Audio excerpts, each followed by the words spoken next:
গত ৫ আগস্ট জুলাই গণঅভ্যুত্থানের বর্ষপূর্তিতে ২৮ দফা জুলাই ঘোষণাপত্র পাঠ করেন অন্তর্বর্তী সরকারের প্রধান উপদেষ্টা ডক্টর মোহাম্মদ ইউনূস। সেই সঙ্গে তিনি জানান, আগামী বছরের ফেব্রুয়ারির প্রথমার্ধে হতে যাচ্ছে জাতীয় সংসদ নির্বাচন। নির্বাচনের এই ঘোষণায় রাজনৈতিক অঙ্গনে স্বস্তি ফিরলেও আছে ভিন্নমত। সেই সঙ্গে ঘোষণাপত্রকে কেন্দ্র করে রাজনৈতিক অঙ্গনে হতাশা প্রকাশ করেছে বেশ কয়েকটি রাজনৈতিক দল। এবং জুলাই সনদকে কেন্দ্র করেও আমরা রাজনৈতিক অঙ্গনে দেখছি বিতর্ক। নির্বাচন সামনে রেখে ক্রমেই কি জটিল হয়ে উঠছে রাজনৈতিক বাস্তবতা? এই প্রেক্ষাপটে আমাদের আজকের আলোচনা। দর্শক, আমি ফারনাজ জুই সবাইকে আমন্ত্রণ জানিয়ে শুরু করছি দেশ টেলিভিশনের নিয়মিত আয়োজন দেশ সাম্প্রতিক। নিবেদন করছে Arail angle, channel and square বার। আজকের আলোচনায় স্টুডিওতে আছেন দুজন সম্মানিত অতিথি। চলুন একে একে পরিচিত হই। আছেন গোলাম মাওলা রনি, সাবেক সংসদ সদস্য ও লেখক। সেই সঙ্গে আরো আছেন সোহরাব হাসান, যুগ্ম সম্পাদক প্রথম আলো। দুজনকে আমন্ত্রণ জানাচ্ছি আজকের আলোচনায়। সোহরাব হাসান, আপনাকে দিয়ে আলোচনাটা শুরু করতে চাই। শিরোনাম জানাতে চাই আজকে আমাদের আলোচনার, এই জুলাই ঘোষণাপত্র লইয়া কি করিব। এই কলামটি আপনি প্রথম আলোতে আজ লিখেছেন। একটু জানতে চাই, ঘোষণাপত্র নিয়ে আসলে আমাদের এত হতাশা কেন রাজনৈতিক দলগুলোর মাঝে? ধন্যবাদ এবং রনি ভাইকে শুভেচ্ছা। ঘোষণাপত্র তো যে কোনো আন্দোলন সংগ্রাম সাফল্যের একটা ঘোষণাপত্র থাকে, যে আমরা কি করেছি এবং ভবিষ্যতে কি করতে চাই। এখানে অবশ্য ভাগ করেছে, একটা হচ্ছে জুলাই ঘোষণাপত্র, একটা জুলাই সনদ। জুলাই সনদকে দিয়েছে যে আগামী বাংলাদেশ, গণতান্ত্রিক বাংলাদেশ কিভাবে নির্মাণ করবে, তার এখনও চূড়ান্ত হয়নি, আশা করি হবে। আর জুলাই ঘোষণাপত্র যে কীভাবে এই অবস্থা আসলো, এই পরিবর্তনটা আসলো, পরিবর্তনে কার কী ভূমিকা ছিল, কি হওয়ার কথা ছিল, কি হয়নি। তো এটি খুব কৌতূহলের বিষয় যে যারা ঘোষণাপত্র নিয়ে খুবই উদ্গ্রীব ছিলেন তারা ঘোষণাপত্রে হতাশ, আর যারা ঘোষণাপত্র নিয়ে এক ধরনের নিরাসক্তি দেখিয়েছিলেন তারা ঘোষণাপত্রে বেশ উৎফুল্ল। তো সেদিক থেকে একটা বলা যায় যে মাঝামাঝি পথে চলছে। আর আমি যে বিষয়টি সমালোচনা করেছি সেটা একটা, বিশেষ করে ব্রিটিশ সাংবাদিক ডেভিড বার্গম্যান, তিনি ইতিহাস নিয়ে যে বিশ্লেষণটা করেছেন সেটার যে অনেক কিছু এই ঘোষণাপত্রে আছে, অনেক কিছু নেই, অনেক কিছু বক্র দৃষ্টিতে দেখা হয়েছে, অনেক কিছু আবার সরলভাবে দেখা হয়েছে বা এড়িয়ে যাওয়া হয়েছে। সেটা হচ্ছে আমাদের একটি মুক্তিযুদ্ধ হয়েছে, মুক্তিযুদ্ধের স্বাধীনতা, এমনকি স্বাধীনতার ঘোষণাপত্রের কথাও বলা, স্বাধীনতার ঘোষণার কথাও বলা হয়েছে ২৬শে মার্চ বলেছে। এটি এজন্য অবশ্য এই প্রধান উপদেষ্টা বা সরকার ধন্যবাদ পেতে পারে, কারণ ২৬শে মার্চ স্বাধীনতার ঘোষণা কে দিয়েছেন? জিয়াউর রহমান ঘোষণা দিয়েছেন কিন্তু ২৭ তারিখ। যেটা আনুষ্ঠানিকভাবে বঙ্গবন্ধুর নামেই কিন্তু ২৬ তারিখ ঘোষণাপত্র এটা জারি হয়েছে, এবং যার ভিত্তিতে পরবর্তীকালে স্বাধীনতার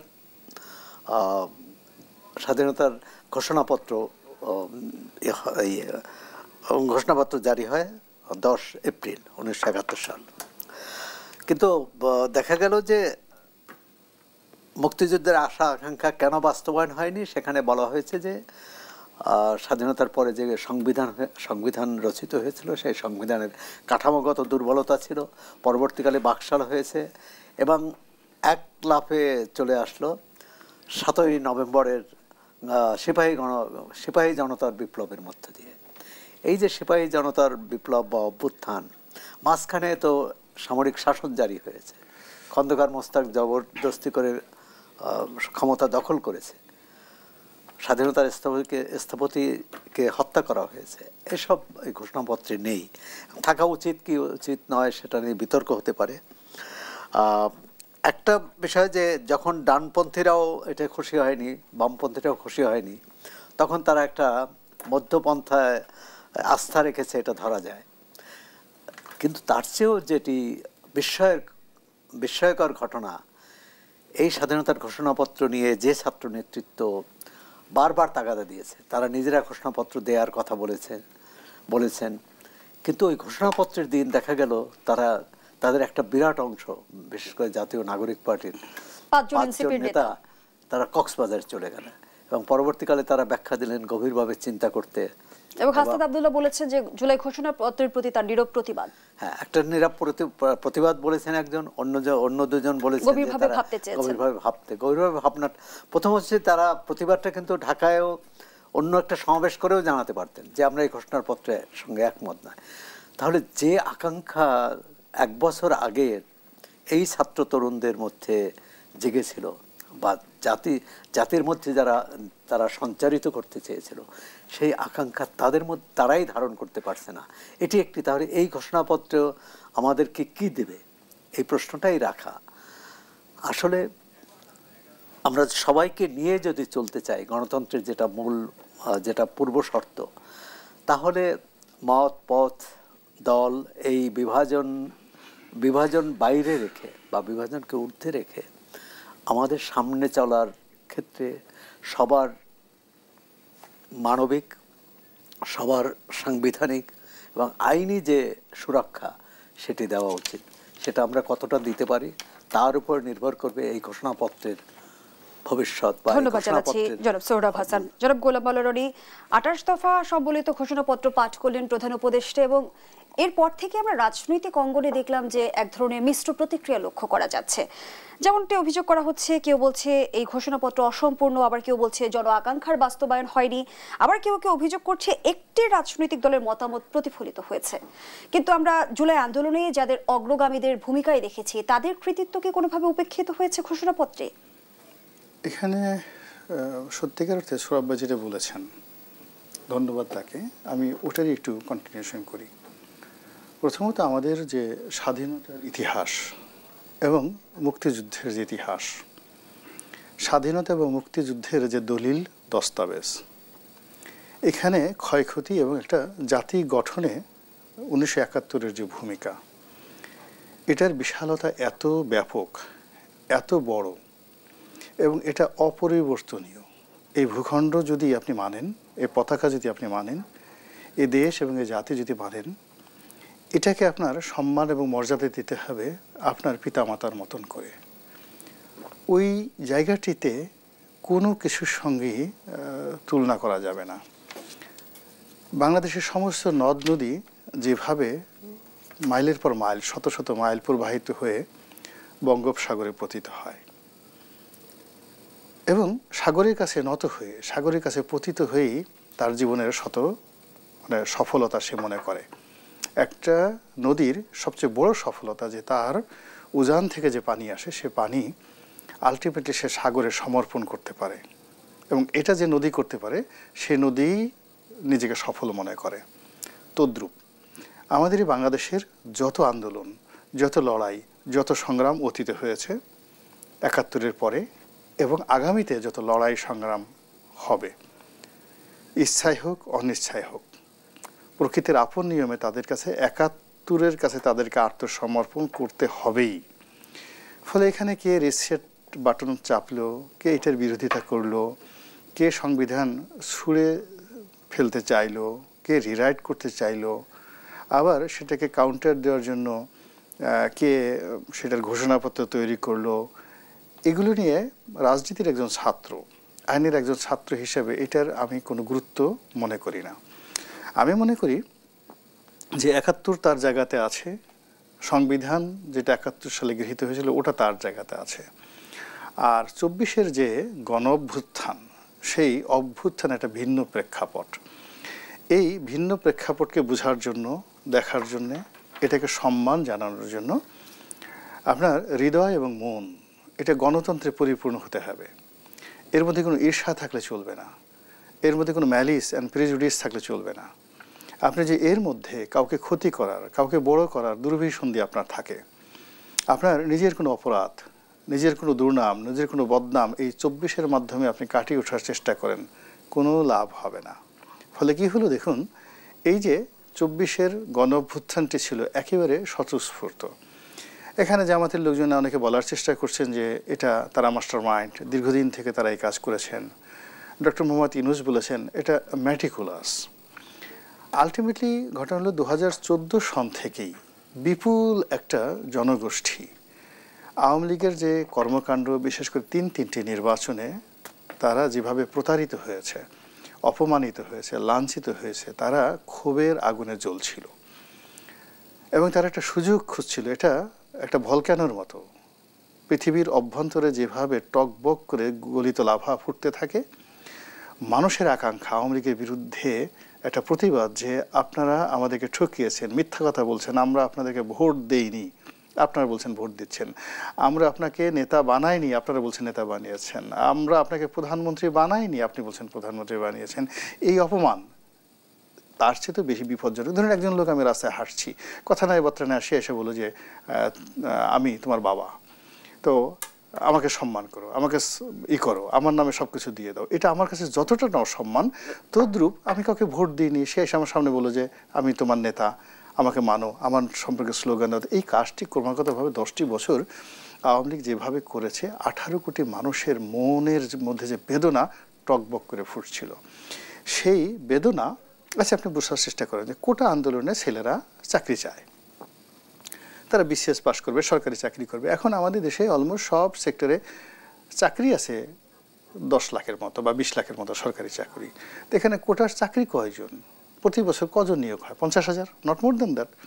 তো 50,000 লোক, হ্যাঁ বিশেষ 2000 ওই তো বিশেষ, আমি সব চাকরি মনে করলাম, একদম পুলিশের কনস্টেবল থেকে শুরু করে সব জায়গাতে, মানে কোনো অবস্থাতেই আপনার বছরে পিয়ন, ড্রাইভার, দারোয়ান থেকে শুরু করে সরকারি সেক্টরে বছরে 50,000-এর বেশি হয় না। এখন ওরা যে দাবি করছে কোটা, তো সেখানে যদি আপনি কোটা নিয়ে হেরফের ধরেন মাত্র 1000-2 আর বাকি তো ইন জেনারেলি চলে আসে। তো 2000 লোকের চাকরি নিয়ে সাধারণ মানুষের মাথা ব্যথা থাকার কথা না। আমাদের সমাজের এলিট সমাজ যারা আছেন, ধনী সমাজ আছেন, তারা তো তাদের ছেলে মেয়েকে সরকারি চাকরিতে দেয়ই না। তারা বিদেশে পড়ায়, বিদেশে থাকে, আসে, ব্যবসা করে, বাণিজ্য করে। এখন আমাদের দেশের মধ্যবিত্ত ঘরের ছেলেরাও সরকারি চাকরিতে যায় না। যেখানে একটা মধ্যবিত্ত পরিবার তার জন্মের পর থেকে সে একটা মার্সিডিজ গাড়ি চালাচ্ছে ঢাকা শহরে, আর একটা ম্যাজিস্ট্রেট হয়ে চাকরি করে সে 30-35 হাজার টাকা বেতনে চাকরি করছে, এটা যায়ই না সেখানে। তো কার জন্য এখানে এই যে আন্দোলনে দেখুন, ধনিক শ্রেণী থেকে শুরু করে মধ্যবিত্ত, উচ্চ মধ্যবিত্ত শ্রেণী থেকে শুরু করে একেবারে প্রান্তিক জনগোষ্ঠী, যার ছেলেমেয়েরা কেউ কখনো স্কুলে পড়ে না, তারাও রাস্তায় নেমে আসে। তারা কোটার কি বুঝে বলেন? একটা রিক্সাওয়ালা, তার কোটায় কি দরকার আছে? এই সমস্ত মানুষ যে নেমে এসেছে, মূল কারণটা হলো ধীরে ধীরে একটার সঙ্গে আরেকটা লেগেছে। প্রথমটা হলো দীর্ঘদিন যাবত আওয়ামী লীগের প্রতি তাদের একটা ক্ষোভ ছিল, বিক্ষোভ ছিল। আওয়ামী লীগের কথা তারা খোঁটা দিয়ে কথা বলতো, মানুষকে ছোট করে কথা বলতো। তারপর শেষে তাদের বিরুদ্ধে প্রচুর বদনাম ছড়িয়ে পড়েছিল, এই খুন করে, রাহাজানি করে, তারপর শেষে ছাত্রলীগ ধর্ষণ করে, ছাত্রলীগ রামদা দিয়ে মারে, এরপর এরা পায়ের উপর গুলি করে গুম করে ফেলে। এরকম যা করেছে এগুলোকে বহুল অংশে মানুষের মধ্যে একটা বিরাট বিস্ফোরণ তৈরি করেছিল। এই বিস্ফোরণটা যখন দেখলো সরকার এই কোটা বিরোধী আন্দোলনে খুব রুড হাতে তাদেরকে দমন করছে এবং ফিনকি দিয়ে রক্ত পড়ছে, মাংস ছড়িয়ে পড়েছে, আবু সাইদের মৃত্যুর কারণে সারা বাংলাদেশে মানে মানুষ যেভাবে কেঁদেছে, এইরকম ঘটনা বাংলাদেশে 2025-30 বছর একটা সিঙ্গেল ঘটনা ঘটেনি। তো সব মিলিয়ে এটা একটা স্বতঃস্ফূর্ত জিনিস হয়েছে। এটাকে বলা হয় বাই অ্যাকশন। কাজের এমন একটা কাজ করেছে, সে কাজের বিনিময়ে ঘটনা ঘটেছে। অ্যাক্ট অফ নেচার, প্রকৃতির মাধ্যমে ঘটনা ঘটেছে। কিন্তু এই ঘটনাটা ঘটে যাওয়ার পরে কোথা থেকে কিছু লোক চলে আসলো। কেউ বললো আমি মাস্টার মাইন্ড, কেউ বললো ও মাস্টার মাইন্ড, কেউ বলে আমি টাকা দিয়েছি, কেউ বলে আমি ওটা দিয়েছি, কেউ বলে আমি এই কাজ করেছি, কেউ বলে আমরা যদি থানা না পোড়াতাম তাহলে এই ঘটনা ঘটতো, কেউ বলে আমরা যদি পুলিশ না মারতাম তো এই ঘটনাগুলো ঘটতো। এইগুলো করে এই যে একটা পুত পবিত্র, স্বতঃস্ফূর্ত এবং যেটি বলা হয় একটি কল্যাণময় বিপ্লব, গণ অভ্যুত্থান, আপনি যাই বলেন না কেন, সেটাকে রীতিমতো পলিউটেড, কন্টামিনেটেড করে দিয়েছে কিছু ধড়িবাজ লোকজন। ফলে এই যে সরকারের সঙ্গে, সরকারের আশেপাশে, সামনে পেছনে এরকম ধড়িবাজ লোকজন, তাদের কুকর্মের কারণে, আচার আচরণের কারণে মানুষ এই যে জুলাই আগস্ট বিপ্লব সম্পর্কে আজ থেকে 1 বছর আগে তাদের যে সম্মান ছিল, তাদের যে নীতি নৈতিকতা ছিল, তাদের যে ফিলিং ছিল, এটা 1 বছর পরে সেটা নেই। না থাকার কারণে এই যে একটা ঘোষণাপত্র তারা বললেন, এটা তো আমার কাছে মনে হয় না উনি সাংবাদিকতা করেন প্রতি সপ্তাহে, আপনি সপ্তাহে লেখেন না মাসে লেখেন? প্রায় প্রতিদিনই লেখে। প্রতিদিনই লেখে, ফলে তাকে লিখতে হয়। তো লেখার জন্য আসলে তিনি লিখেছেন, তার যদি লিখতে না হয়তো তিনি হয়তো এটা পড়তেন না, লিখতেন। কিন্তু জনাব গোলাম মাওলা রনি, ইতিহাস কিন্তু তার স্বতন্ত্র পরিচয় বহন করে, ইতিহাসে সংযোজন কিংবা বিয়োজনের কোনো জায়গা নেই। সেই জায়গা থেকে 24-এর গণ অভ্যুত্থানের সঠিক ইতিহাস ঘোষণাপত্রে উত্থাপিত হয়েছে কি? আমি প্রশ্নটি আপনার কাছে রেখে যাচ্ছি, বিরতির সময় হয়েছে। দর্শকদের সাম্প্রতিক রিপোর্টে একটা বিরতি নিচ্ছি, সাথেই থাকুন। আবারও আমন্ত্রণ, দেখছেন দেশ টেলিভিশনের নিয়মিত আয়োজন দেশ সাম্প্রতিক, নিবেদন করছে Arail angle, channel and square বার। আমরা আবারও ফিরছি আলোচনায়। জনাব গোলাম মাওলা রনি, যে আলোচনায় আমরা ছিলাম, ইতিহাসে কোনো সংযোজন বিয়োজন চলে না, ইতিহাস তার স্বতন্ত্র পরিচয় বহন করে। ঘোষণাপত্রে আমরা সঠিক ইতিহাস তুলে ধরতে পারলাম কি পরবর্তী প্রজন্মের জন্য? একটা ইতিহাস শেপ নেওয়ার জন্য 3টা সময় দরকার। 25 বছর সময় দরকার প্রাথমিক স্তরে, দ্বিতীয় স্তর হলো 50 বছর, ইবনে খালদুনের কথা, আর চূড়ান্ত স্তর যেটা সেটেলড হয় 100 বছর পরে। ফলে দেখুন আমাদের যে মুক্তিযুদ্ধের ইতিহাস, তার প্রথম যে পর্বটি মোটামুটি একটা সেটেল ডাউনে আসছে after 25 years, then after 50 years এবং 100 ইয়ার্স এটা একদম ফাইনাল হয়ে যাবে। এখন এই যে 24-এর যে গণ অভ্যুত্থান, জুলাইয়ের যে গণ অভ্যুত্থান, এটাকে যদি আপনাকে ইতিহাসের অংশ করতে হয়, অ্যাটলিস্ট একটা প্রিলিমিনারি শেপ পেতে হলে আমাদেরকে 25 বছর অপেক্ষা করতে হবে। এবং এই 25 বছর জুলাইয়ের যারা সূর্য সন্তান, সফলতম মানুষ, তাদেরকে এই সমাজে তাদের অস্তিত্ব থাকতে হবে এবং তাদের এই 25 বছর সফল হতে হবে, রাষ্ট্র ক্ষমতার সাথে সম্পৃক্ত থাকতে হবে। এবং জুলাই যেটা ভালো কাজ হয়েছিল, এই ভালো কাজটি, ভালো কাজের মাধ্যমে তাদেরকে এই সমাজে প্ল্যান্টেশন করে, বপন করে সমাজের রন্ধ্রে রন্ধ্রে এই বিপ্লবের আগুন ছড়িয়ে দিতে হবে, আদর্শ ছড়িয়ে দিতে হবে।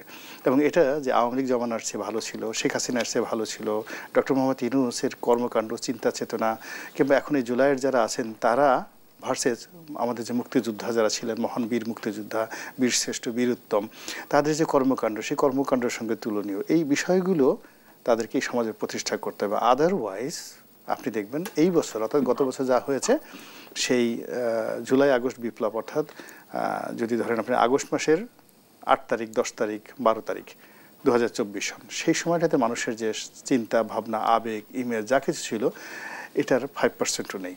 95% কর্পূরের মতো উড়ে গেছে। এবছর 8 তারিখ গেল, ডক্টর মোহাম্মদ ইউনূসের ক্ষমতা আরোহণের দিন। এদিন বিনা বাজলো না, এই দিন কোনো শব্দ হলো না, কোনো আনন্দ নেই, চারিদিকে শুধু অভিমান, আকাশ ভরে বৃষ্টি, রাস্তাঘাট কর্দমাক্ত, মানুষের মনে শান্তি নেই।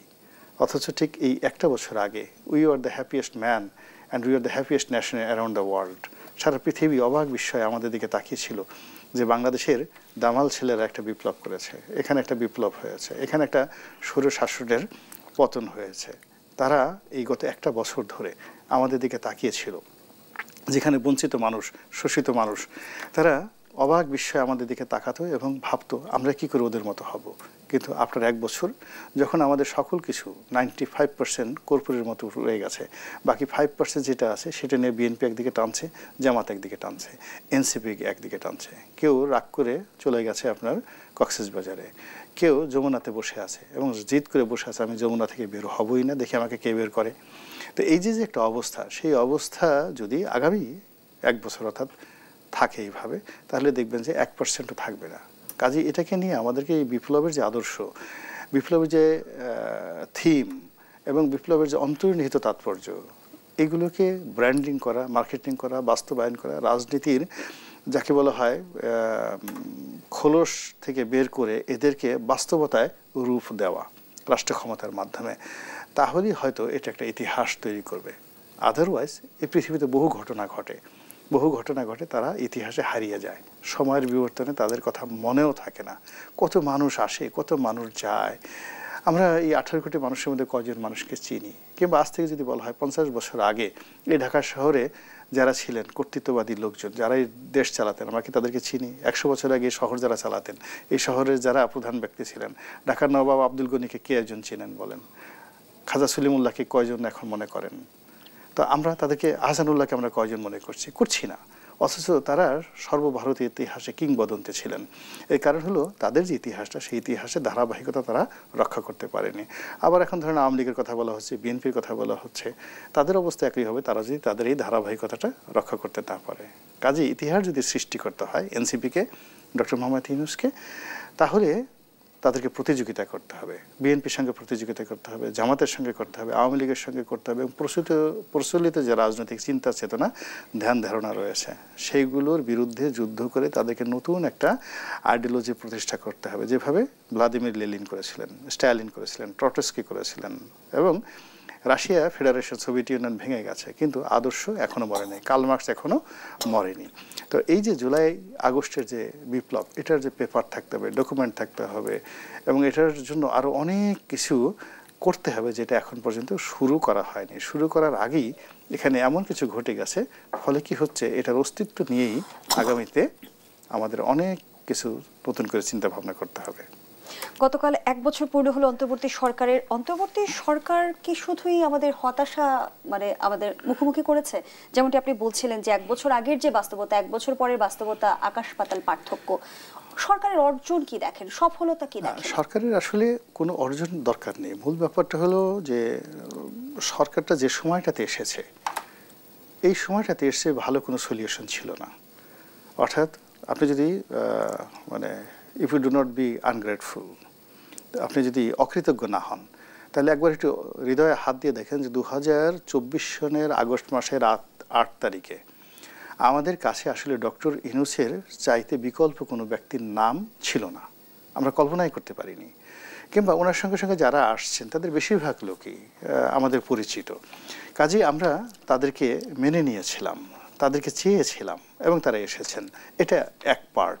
এবং সেদিন যদি তারা না আসতেন, ধরেন ওনার বয়স এখন 85 বছর 86 বছর, উনি যদি বলতেন যে আমি বয়স্ক মানুষ, আমি এখন এই বয়সে ঝুঁকি ঝামেলার মধ্যে জড়াতে পারবো না, তাহলে এই বিপ্লবের যে ঐক্য এটা নষ্ট হতো। মার্শাল্লাহ হয়তো চলে আসতো, জরুরি আইন হতো, ছাত্ররা ঘরে ফিরতো না, নানা রকম ঝুঁকি ঝামেলা। So as a nation we should be grateful to doctor Mohammad Yunus and the government for that time. দ্বিতীয়ত যে সময়টা দরকার, সেই সময়টা যদি আপনি রিয়েলিটি চিন্তা করেন, রিয়েলিটি হলো যে ওনাদের যে বিষয়গুলোতে অপূর্ণতা রয়েছে, রাজনৈতিক দলগুলো তাদের সঙ্গে বৈঠক করেছে, কিন্তু তারা মনের কথা তাদেরকে বলেনি। তারা যদি বলতো যে স্যার আপনার যে অভিজ্ঞতা রয়েছে এটা দিয়ে আসলে দেশ চলবে না, অমুক অমুক লোক বাদ আছে, আপনার আসলে 10-12 জন লোক বাদ দিয়ে অভিজ্ঞতা সম্পন্ন অমুক অমুক লোককে নেন, আমাদের একটা সমর্থন থাকবে, 2 বছর আপনাকে সময় দেব। তো এইভাবে যদি আসলে সকল পক্ষ খোলা মনে, সাদা মনে ওনার প্রতি সহযোগিতার হাত বাড়াতেন, এবং এটা সুযোগ ছিল 2024 সনের July, August, September, October, November পর্যন্ত, অর্থাৎ নভেম্বর মাসের মধ্যে যদি রাজনৈতিক দলগুলো খোলা মন নিয়ে ডক্টর মোহাম্মদ ইউনূসকে 2 বছর বা 3 বছর সময় দিত, এবং তাকে সহযোগিতার হাত বাড়াতো, এবং কোনো রকম ছলচাতুরি এবং নিজেদের স্বার্থ সিদ্ধির জন্য কামড়াকামড়ি না করতো। বাস্তবতা কি দেখেন, সচিবালয়ে আমরা কি করেছি, বিএনপি চেয়েছে আমার লোকজন বেশি নিয়োগ পাক, জামাত চেয়েছে আমাদের লোক বেশি নিয়োগ পাক, এনসিপির ছেলেরা চেষ্টা করেছে 2-4টে নিয়োগ বদলি করে, আমাদের যদি টাকা পয়সা হয় ক্ষতি কি? This the reality. এই কাজগুলো কি ডক্টর মোহাম্মদ ইউনূস চেয়েছেন বা করেছেন? তার কি কোনো কমিশন গেছে সেখানে? একটা ডিসিরা যে ট্রান্সফার হয়েছে, এখানে 300-400 কোটি টাকা একজন চুরি করেছে, কেউ কি বলতে পারবেন যে ডক্টর মোহাম্মদ ইউনূসের বাড়িতে 1 কেজি আম কিনে দিয়েছে এই টাকা নিয়ে? কেউ করেনি তো সেই কাজগুলো। কিন্তু ডক্টর মোহাম্মদ ইউনূসকে ব্যবহার করে তারা এই অপকর্মগুলো করেছেন, তার সঙ্গে মুনাফিকি করেছেন, তার সঙ্গে বেঈমানি করেছেন, এবং তাকে বিপদে ফেলে এখন যার মতো করে পিছন থেকে সটকে পড়ে সব দোষ এই বয়স্ক মানুষটার উপর দিচ্ছেন। এটা খুব খারাপ একটা জিনিস, অ্যাজ এ আনগ্রেটফুল নেশন। তো কাজেই এই যে উনি যে ব্যর্থ হবেন, এটা তো একেবারে আমরা তাকে ব্যর্থ করার জন্য ওনার আশেপাশের প্রত্যেকটা লোক, রাজনৈতিক দলগুলো বিশেষ করে যারা আছে তারা 10 হাতে কাজ করেছে। অন্যান্য যারা চেষ্টা করেছে তারা আসলে পেরে ওঠেনি। এত বড় একটা প্রশাসন যন্ত্র, এত যেখানে অভিজ্ঞতা নাই, হাজারো অভাব অভিযোগ, এর মধ্যে তিনি ভালো করবেন কিভাবে? তিনি যে এখন পর্যন্ত বেঁচে আছেন, আর আমাদের দেশে যে এখন পর্যন্ত আমি রাস্তাঘরে কাপড় চোপড় নিয়ে হাঁটতে পারছি, রাস্তার সময় বের হওয়ার পর যদি বলে রনি সাহেব আপনার জামাটা অনেক ভালো, খুলে রেখে যান, আমার তো কিছু করার নেই। অবস্থা তো এখানে এই অবস্থা। এটা আল্লাহর কাছে শুকরিয়া যে আল্লাহ এই দেশটাকে, ইউনূস সাহেবকে ভালো রাখছেন, আমাকেও ভালো রেখেছেন, এখন পর্যন্ত আমরা বেজ্জতি হই নাই, আলহামদুলিল্লাহ। ধন্যবাদ জানাচ্ছি গোলাম মাওলা রনি। সোহরাব হাসান, দক্ষিণ এশিয়া বিষয়ক বিশ্লেষক মাইকেল কুগেলম্যান বলেছেন বাংলাদেশ দীর্ঘদিন অবাধ সুষ্ঠু নির্বাচন থেকে বঞ্চিত হয়েছে। আগামী বছরের নির্বাচন হবে হাসিনা পরবর্তী বাংলাদেশের জন্য একটি বড় পরীক্ষা। সেই পরীক্ষা উত্তীর্ণ হবার জন্য সরকারের সক্ষমতা দেখেন কি? নির্বাচন তো সরকার করে না, শুধু প্রশাসনও করে না, শুধু নির্বাচন কমিশনও করে না। নির্বাচন হচ্ছে জনগণের জন্যে, আর নির্বাচনের অংশীদার হচ্ছে বা নির্বাচনের প্রতিযোগী হচ্ছে রাজনৈতিক দলগুলো বা ব্যক্তি। এখন রাজনৈতিক দল যদি সহযোগিতা না করে, গোলাম মাওলা রনি ভাই যা বলছিলেন এই অনুষ্ঠানের আগে, যদি সেটি সত্যি সত্যি হয় যে নির্বাচনের আগেই হানাহানি শুরু হয়ে গেল, কে প্রার্থী হবে, এক দলে যদি 5 জন প্রার্থী থাকে এবং তারা আত্মকলহে লিপ্ত থাকে, তখন নির্বাচনটা কিভাবে হবে? আবার দলের সঙ্গে দলের যদি এই হানাহানি হয়, তো দলের সঙ্গে দলের হানাহানি সব জায়গায় হবে না। কারণ আমরা তো দেখি যে বিএনপি ছাড়া সব জায়গায় যোগ্য প্রার্থী দেবে বা জনসমর্থন আছে এরকম দল খুব কম, নেই বললেই চলে। এখন এই নির্বাচনে একটা সমস্যা হলো যে এই নির্বাচনে মানুষ জানে যে কোন দল জয়ী হবে, এটি একটা সমস্যা, বিরাট সমস্যা। হ্যাঁ, প্রশাসন মনে করবে যে দল জয়ী হবে আমি তার পক্ষেই থাকি, আইন শৃঙ্খলা রক্ষাকারী বাহিনীও তাই মনে করবে। আবার যারা জয়ী হতে পারবে না তারা মনে করবে তাহলে আমি যেহেতু জয়ী হতে পারবো না, তাহলে এই নির্বাচন যাতে সুষ্ঠুভাবে না হয় তার একটা চেষ্টা করতে পারে। এক্ষেত্রে আমি মনে করি যে প্রতিযোগী দলগুলোর মধ্যে একটা, এই যে এখন জুলাই সনদ নিয়ে যে আলোচনা হয়েছে জাতীয় ঐক্যমত্য প্রতিষ্ঠার জন্যে, এর চেয়েও গুরুত্বপূর্ণ হচ্ছে নির্বাচনটি কিভাবে করবে তার, সেক্ষেত্রে একটি ঐক্যমত্য। সোহরাব হাসান, আমি যদি একটি বিষয় মনে করিয়ে দিই, দ্বাদশ নির্বাচনের আগে দেশার প্রতীকের এই আয়োজনে এসে আপনি বলেছিলেন, প্রশ্ন তুলেছিলেন যে নির্বাচনে উত্তম বিকল্প থাকছে কিনা। ত্রয়োদশ নির্বাচনের ক্ষেত্রে যদি সেই প্রশ্ন আমি আপনার কাছে রেখে যাই যে উত্তম বিকল্প থাকছে কিনা জনগণের জন্য, আমি উত্তরটি নেব বিরতির পর। দর্শক, দেশার প্রতীকের এই পর্যায়ে আবারও বিরতিতে যাচ্ছি, সাথেই থাকুন। আবারও আমন্ত্রণ, দেখছেন দেশ সাম্প্রতিক। আমরা আবারও ফিরছি আলোচনায়। সোহরাব হাসান, যেমনটি দ্বাদশ নির্বাচনের আগে আপনি প্রশ্ন রেখেছিলেন জনগণের সামনে উত্তম বিকল্প থাকছে কিনা, একই প্রশ্ন আমি আপনার কাছে রাখতে চাই, ত্রয়োদশ নির্বাচনের মধ্যে আসলে জনগণের সামনে উত্তম বিকল্প থাকছে কিনা। দুটোর প্রেক্ষাপট কিন্তু আলাদা। 2024-এর নির্বাচনে তৎকালীন ক্ষমতাসীন দল বা সরকার তারা বিকল্প যাতে না থাকে সেই ব্যবস্থা করেছিল। এখন কিন্তু সেরকম ব্যবস্থা সরকারের পক্ষ থেকে সেটি নেই। এখন আমাদের প্রধান দুই দলের এক দল নির্বাচন করতে পারছে না, মানে এখন যে তাদের এখন যে অবস্থা, অর্থাৎ তাদের কার্যক্রম নিষিদ্ধ। তাই কার্যক্রম নিষিদ্ধ থাকলে তারা কিভাবে নির্বাচন করবে? সেক্ষেত্রে আপনি যদি বলেন যে প্রতিদ্বন্দ্বিতার ক্ষেত্রে সেই সমান প্রতিদ্বন্দ্বিতা হবে না, কিন্তু কেউ আপনাকে বাধা দেবে না যে আপনি নির্বাচনে দাঁড়াতে পারবেন না, নির্বাচনে প্রতিদ্বন্দ্বিতা করতে পারবেন না, অংশ নিতে পারবেন না। তো দুটোর সরকারের পক্ষ থেকে, অন্তর্বর্তী সরকারের পক্ষ থেকে এ ধরনের কোনো বাধা বা কোনো নির্দেশনা থাকবে না, নির্বাচন কমিশনের পক্ষ থেকেও থাকবে না। কিন্তু সেই বাস্তবতাও যদি আমরা না ধরি, আরো একটি বিষয় কিন্তু সামনে আসছে। আমরা দেখছি যে ফেব্রুয়ারিতে নির্বাচনের বিষয়ে রাজনৈতিক দলগুলোর আপত্তি না থাকলেও ভিন্ন মত কিন্তু আছে। জামায়াতে ইসলামী চাইছে যে জুলাই সনদের ভিত্তিতে নির্বাচন হতে হবে, পিআর পদ্ধতিতে নির্বাচন হতে হবে। এনসিপি দাবি করছে ইসি পুনর্গঠনের। কোন একটি রাজনৈতিক দল যদি নির্বাচন থেকে সরে যায়, তখন আসলে নির্বাচনের সমীকরণটা আরো জটিল হয়ে উঠবে কি? না, জটিল হবে না, একটা অপূর্ণতা, একটা আক্ষেপ থাকবে, এবং সেই আক্ষেপটা কিভাবে যদি যাতে না থাকে সেই জন্যই কিন্তু জুলাই সনদের এই যে জাতীয় ঐক্যমত্য কমিশন দিনের পর দিন, মাসের পর মাস যে বৈঠক করে একটা জায়গায় আনতে চাচ্ছে, সমঝোতায় আনতে চাচ্ছে। আমার ধারণা যে কোনো দল এভাবে ঘোষণা করে যে আমরা নির্বাচন করব না, সেই এখন পর্যন্ত সেটা মনে হয় না। আর আপনি বলছিলেন যে কেউ পিআর পদ্ধতি চাচ্ছে, কেউ জুলাই সনদের ভিত্তিতে নির্বাচন চাচ্ছে, সেটা চাইতেই পারে, দলীয় এজেন্ডা। যেমন কেউ তো বাংলাদেশকে সমাজতান্ত্রিক রাষ্ট্র হিসেবে দেখতে চায়, কেউ ইসলামী রাষ্ট্র হিসেবে দেখতে চায়, সেটা তার রাজনীতি। জনগণের কাছে যাক, যে যার মতো করে তারা জনগণকে বোঝাক, জনগণ যদি তাদের যাকে সমর্থন করবে সেই তার নীতি কর্মসূচি নির্বাচনী ইশতেহার বাস্তবায়ন করবে। যে বিষয়টা হচ্ছে যে প্রশাসন কতটা নিরপেক্ষভাবে দায়িত্ব পালন করতে পারবে, ভয়ভীতির ঊর্ধ্বে থেকে আইনশৃঙ্খলা রক্ষাকারী বাহিনী, তার উপর কিন্তু নির্ভর করবে নির্বাচনটা কতটা সুন্দর হবে, কতটা গ্রহণযোগ্য হবে, কতটা আদর্শ নির্বাচন হবে। প্রধান উপদেষ্টা তো বলেছেন ইতিহাসের সেরা নির্বাচন করতে চায়। যদি সেরা নির্বাচন নাও হয়, অন্তত মানুষের কাছে গ্রহণযোগ্য নির্বাচনটা হয়। কারণ না হলে মানুষ কিন্তু গত 3 নির্বাচনের সঙ্গে মিলেই দেখতে চাইবে। আপনি যে আশঙ্কাটা করছেন, যদি কোনো দল নির্বাচন বর্জন করে, তখন কিন্তু ওই প্রশ্নটা আসবে। ধন্যবাদ জানাচ্ছি। এই যে 24-এর গণ অভ্যুত্থান, এতগুলো মানুষের জীবন দান, সেটা কি ব্যর্থ হবে? আমি নিশ্চয়ই প্রশ্ন সাপেক্ষ। ধন্যবাদ জানাচ্ছি। গোলাম মাওলা রনি, বলা হয়ে থাকে কিংবা রাজনৈতিক অঙ্গনের গুঞ্জন আমরা শুনি যে লন্ডন বৈঠকের পর প্রধান উপদেষ্টা বিএনপির প্রতি কিছুটা ঝুঁকে গেছে। এর নেপথ্যের কারণ হিসেবে আবার একটা আলোচনা আমরা শুনি যে সরকারের সেফ এক্সিট আছে। আপনিও এমনটি মনে করেন কি? সবাই এরকমই মনে করে, আমি ওরকম মনে করি যে যে কোনো মানুষই যখন কোনো একটা রুমে ঢুকে যায়, কোথাও ঢুকে যায়, তার দ্বিতীয় চিন্তা হলো এখান থেকে তিনি বের হবেন কীভাবে, বের হওয়াটা কেমন হবে। তো ডক্টর মোহাম্মদ ইউনূস তিনি তো একেবারে স্বয়ং আল্লাহ রাব্বুল আলামিনের পক্ষ থেকে এরকম কোনো সিল সাপোর্ট পেয়ে পার্মানেন্ট গ্যারান্টি লেটার নিয়ে আসেন নেই যে আমৃত্যু তিনি এখানে ক্ষমতায় থাকবেন।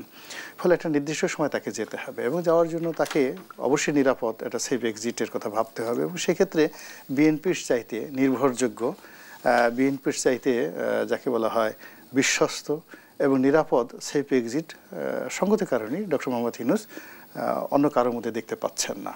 তো সেক্ষেত্রে বিএনপির সঙ্গে তার একটা বন্ধুত্ব হতে পারে, সম্পর্ক হতে পারে, এটা বোঝার জন্য রকেট বিজ্ঞানী হওয়ার দরকার নেই, খুব স্বাভাবিক একটা বিষয়। নাম্বার 1। নাম্বার 2 হলো যে এখন যে ঘটনাটা ঘটেছে বাংলাদেশে, সেটা হলো ডক্টর মোহাম্মদ ইউনূস প্রথমে এসে যাদের সাথে বন্ধুত্ব করেছিলেন, এনসিপি, জামাত থেকে শুরু করে চরমোনা ইসলামপন্থী যারা আছে, অসাধারণ একটা সুন্দর তার বন্ধুত্ব ছিল। 11 মাস ধরে এই বন্ধুত্বটা চলেছে। এখন শেষ সময় এসে তারেক রহমান সাহেবের সঙ্গে তার যে বন্ধুত্বটা, এটা আসলে অন্য সময় মেনে নিতে পারছে না। তারাও না পারতেছে বলতে, না পারছে সহ্য করছে, না পারছে মোকাবেলা করতে। তাদের হিংসায় অঙ্গ জ্বলে যাচ্ছে এবং এর ফলে কি হলো যে আপনি দেখুন যে বিএনপির মধ্যে একটা খুশির বন্যা বয়ে যাচ্ছে। তারা তো বলেই দিয়েছে যে তারাই ক্ষমতা আসছে অ্যাজ ইট ইজ। তারপরে আগামীতে প্রধানমন্ত্রী কে হবেন সেটা হলো জনাব তারেক রহমান সাহেব হবেন। এবং নির্বাচনের যেটা বিষয় থাকে সেটা হলো আনসার্টেনিটি, যে আপনি পাশাপাশি নির্বাচন করবেন এবং আপনি কে বিজয়ী হবে, কে পরাজিত হবে, এটা বোঝা যায় না। কিন্তু এখানে তারেক রহমান সাহেব এবং ডক্টর মোহাম্মদ ইউনূসের মধ্যে যে সমঝোতা, বৈঠক, বন্ধুত্ব, এর ফলে কি হলো একেবারে 100% নিশ্চয়তা এসে গেছে যে বিএনপি ক্ষমতায় আসছে। আর বিএনপি ক্ষমতা আসলে তারেক রহমান সাহেব প্রধানমন্ত্রী হবেন। তো এটা আসলে যখন একটা নির্বাচন সম্পর্কে, প্রতিযোগিতার সম্পর্কে আপনি আগাম ধারণা করতে পারেন, তাহলে সেটা আর যাই হোক না কেন সেটা সিলেকশন হয়, ইলেকশন হয় না।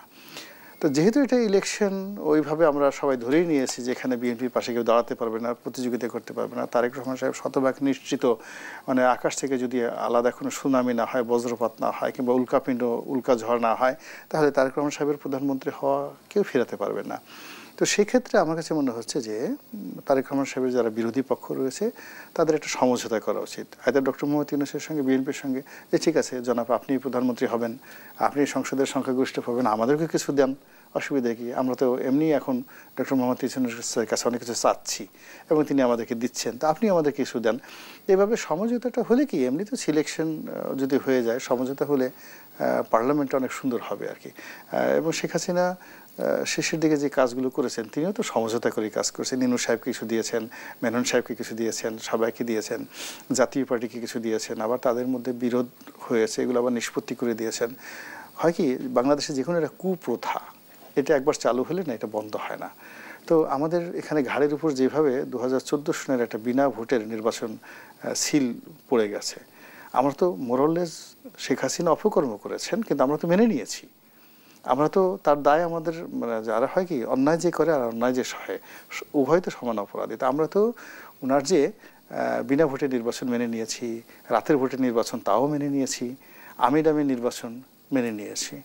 তো এই তিনবার মেনে নেওয়ার পরে আমাদের যে মেরুদণ্ড, আমাদের যে সিলেকশন ক্যাপাবিলিটি, তারপরে আমাদের যে ঘাড়, যেটাকে আমাদের ফরিদপুরের ভাষা বলে ঘেডি, ঘাড়কে বলে ঘেডি, আমাদের ঘেডি বলতে যে কিছু একটা আছে, এটা আমার কাছে মনে হচ্ছে না।